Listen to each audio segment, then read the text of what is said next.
Here's a recap of everything that happened at WWE Survivor Series War Games. We kicked off the show with Bianca Belair, Shotzi, Charlotte Flair, and Becky Lynch versus Damage CTRL. The WWE fans voted for Team Bianca to have the War Games advantage as Becky Lynch and Bayley start. As the match continued, Shotzi, Iyo Sky, Bianca Belair, Kairi Sane, Charlotte Flair, and Asuka entered the double cage in that order. Despite Bayley being the MVP for Damage CTRL by saving them from defeat a few times, at the end of the chaos, Becky put Bayley through a table and pinned her for Team Bianca's War Games victory.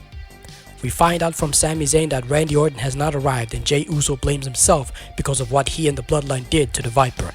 And we move on to the next match as The Miz took on the Ring General Gunther for the Intercontinental Championship.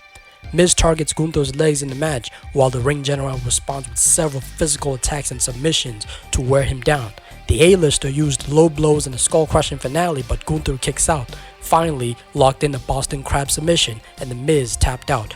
Gunther retained the Intercontinental Championship. Backstage, the Judgment Day are happy over the news that Randy hasn't arrived yet, making them confident they're gonna win War Games. We move on to the next match as Dragon Lee takes on Santos Escobar. Santos got control of the match early before Lee fought back and began using high-flying techniques to build momentum. Escobar counters with physical strikes, cutting off Lee's comeback, hitting a Canadian Destroyer and then the Phantom Driver to pick up the victory against Dragon Lee. The following match, Zoe Stark vs Rhea Ripley for the Women's World Championship.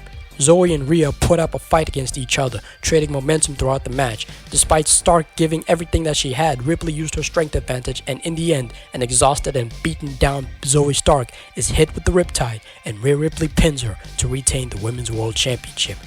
Backstage, Seth Rollins, Sami Zayn, and Jey Uso begin to worry that Randy won't arrive, but Cody guarantees that Randy will be in the match.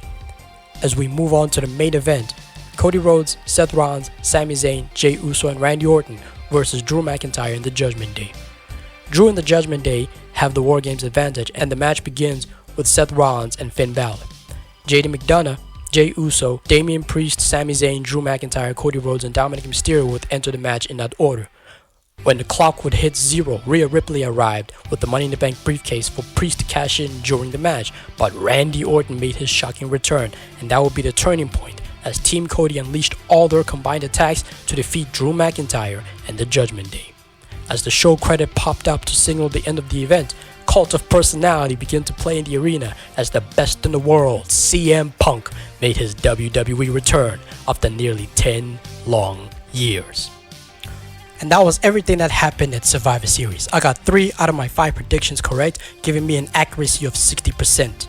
What did you think about Survivor Series? Comment below what your thoughts on the event are. The next event will be the 2024 Royal Rumble event. But until then, later.